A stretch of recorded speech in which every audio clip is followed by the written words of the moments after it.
When I was younger, first coming here, I was naive. I think if I was to go into farming now, I'd probably struggle more than I did then, because some things I heard I just used to take with a pinch of salt or take them as jokes because I was trying to fit into everyone else there. So I just sort of name calling or whatever, I just take it on the chin. But then thinking back now, I've got older, I'm like, actually I shouldn't have taken that. And sort of now, I wouldn't. I'd call it out or sort of put someone to one side and say, look, you can't really say that. And a lot of it is out of ignorance rather than malice. Like I went to a conference a month ago, 2 months ago, maximum 2 months ago, and it was a leadership conference. And apart from me, the only other black people there were the people working at the hotel serving. And friends of mine that organized it, I did say to them that, look, you want me to give you an honest opinion of the conference, I will, but amongst the cons are going to be X, Y, Z. And I said that I don't understand why in a leadership course like that, yes, I know farming doesn't have that many non-white people, but even students could get brought there to learn. And like in the evening, people went out for a drink. And at the start of the evening, when everyone's pretty sober, everyone's still got their wits about them. It's just normal courtesy and a few looks. But then as people got more drunk, because I just got my dreads done, walking around, you just get stared at. And I'm like, it's 2022, like we're in England. There's so many people with dreads these days, even white people with dreads. I'm like, why are you looking at me like that? And some people try to justify saying, well, you have dreads because you want to stand out. I'm like, yes, but if you look at me once like that, that's fine if you've never seen dreads. Not the sixth time I've gone to the loo. You look at me from when I stand up to when I go to the loo and then back. I've not grown 3 ears or eyes in that time. It's just that thing of people just not seeing people that look different to them. I don't know whether they watch TV or not. Clearly not. Or listen to music, because people like, you got Bob Marley, you got so many people in this day and age that have different hairstyles. My boss here, David, I think I remember there was a time I was working with like someone from Eastern Europe, and I think I didn't pick up on it. Like I said, I was quite naive then, 19, 20. And there's a day he was talking to me in a certain way. I didn't pick up on it, but my boss absolutely laid into him. And he said, you're talking to him because he's that colour, blah, blah, blah. He got really cross. And I didn't pick up on it, but he did. My friends, I remember being called the N-word on a rugby pitch before in Sussex. My friends kicked off quite in a big way there. I think there was talk of talking to Sussex RFU sort of ref body to try and sort of. I spoke to the player that did it, and the captain and the coach, and yeah, it was all resolved. And it's a club I'm still registered to now, because then I was playing. Because he made that mistake then. He saw his mistake and we cleared it up then, and that's that. And even those teammates now, they're aware from that incident that you don't do that. You don't say things like that. I always say to people that if a lot of the people that show disbelief haven't experienced it, obviously. And I always say that it's like if a lady is telling me about, let's say, period cramps or period pains or child labour, who am I to disagree with them or even doubt them? Because I'll never experience it. I've never experienced this. I can just listen and learn from it, and either I can't even offer suggestions because it's something I've never experienced. But then some people, you're telling them these things. I think a lot of the ones that show disbelief and get triggered are probably guilty of saying things or doing things that are offensive to people. So.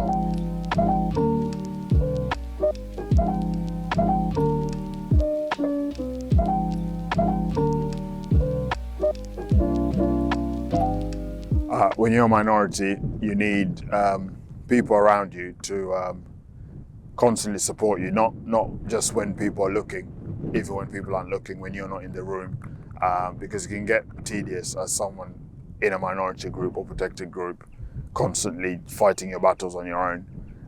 So support, whether someone's there or not, making sure your voice is heard, because if your voice is heard and you're not part of that minority group, that shows allyship, and it makes the people of the same group as you think, well, if this person isn't from the minority group and they're speaking up for them, then why am I not?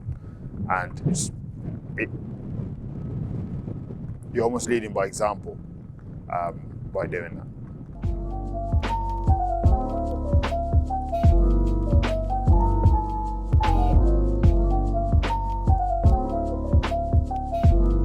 So a friend of mine who's a vet,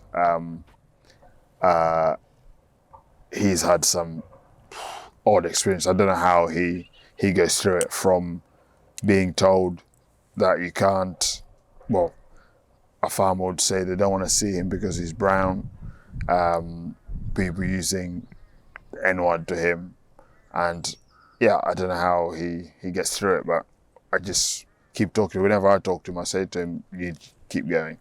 If you give up or stop, do what you're doing because of what people are saying, they've won.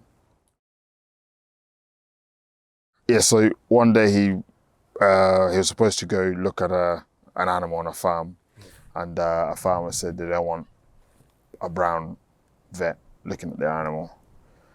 And so I think that was one instance. I think he left where he was working there, and then on another farm he'd gone to, a farmer used the N-word to refer to him. He reported it, and luckily this time where he was working, they dealt with it well. Sort of spoke to the farmer, and the next time he saw the farmer was apologetic, and I don't know whether he'd learned from his mistakes, but apparently he was apologetic and hasn't repeated that again. But I don't know why someone doing their job, a vet, coming to look after your animal, why does it matter what they look like? If they're a qualified vet, why does it matter what they look like?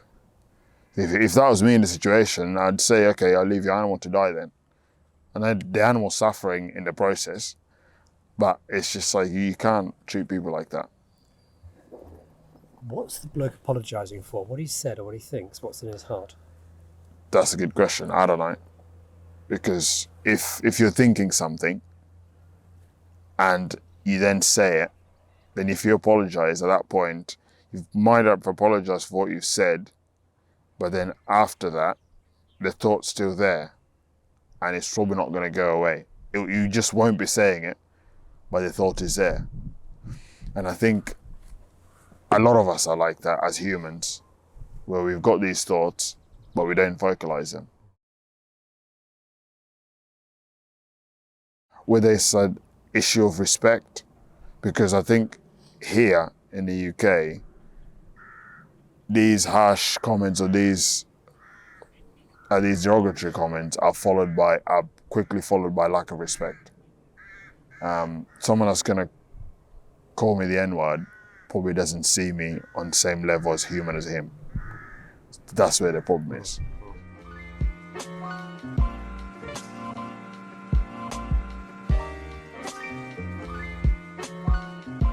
Just having students coming in, doing what they need to do and going, that's fine. You've ticked a box, you've done your job. But then that student needs to fit into society somewhere. If you're working as a tree surgeon, you're not just going to be doing tree surgery 24/7. There's times you'll be sat in a pub. There's times you'll be in a market or in a supermarket where you have to be around people that aren't a tree surgeon like you, just different people. And you need to know how to act around different people. So I think even things like, at the moment, our Ramadan's on. I bet in a lot of organizations where there are Muslims, I bet there are people there that have no idea it's going on, or even know what it's about. And interestingly, like with farmers, you think the way some farmers, and I'd say it's a minority of farmers, in my experience, less than 5% that are ignorant. They're the same people that come the end of Ramadan when it's Eid, they're going to be excited because their lamb sales will go up, their mutton sales will go up. So you think, how can you look at a group of people a certain way, and then when they're giving you money or paying for your product, you want to see them a certain way? And even all minority groups, people that live in the countryside, farmers and anyone that lives in the countryside, we should not look at people that aren't English or white differently, because they contribute to your economy.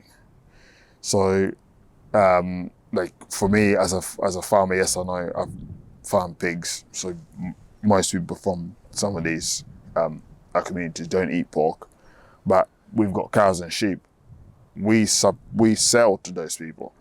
So imagine a situation where all these minority groups say, okay, well, we're not being treated equally or fairly by X group of the population, and they do this. We won't buy that product, we'll buy it from this other group. Farmers surely will be like, oh, okay, maybe we need to treat them differently or see them as humans. So yeah, it's just human beings being idiots as usual.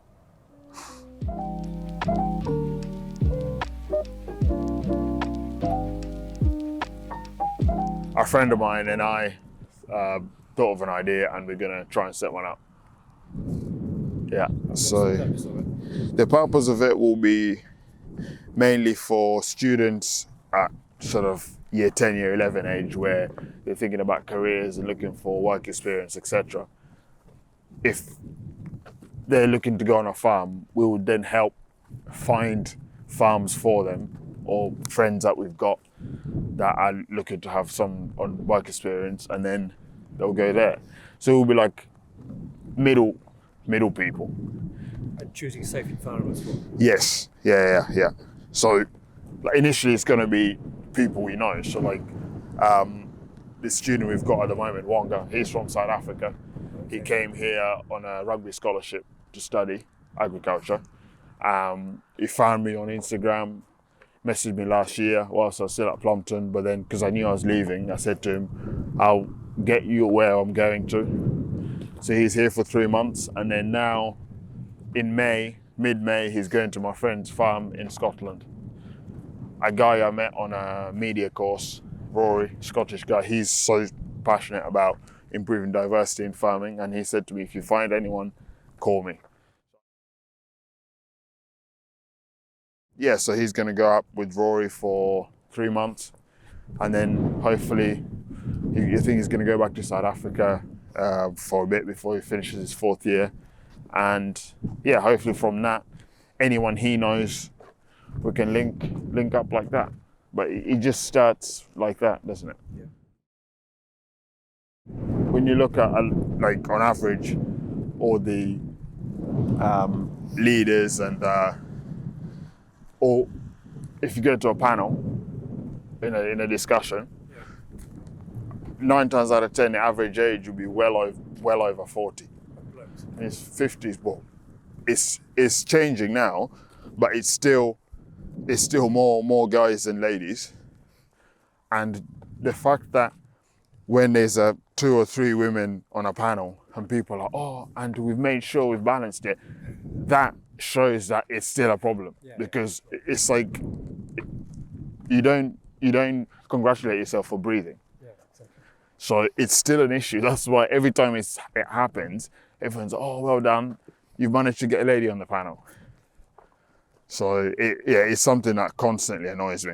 But as I said, as long as I'm involved in agriculture, I'll never stop talking about it. So people either have to get tired of listening to me or change.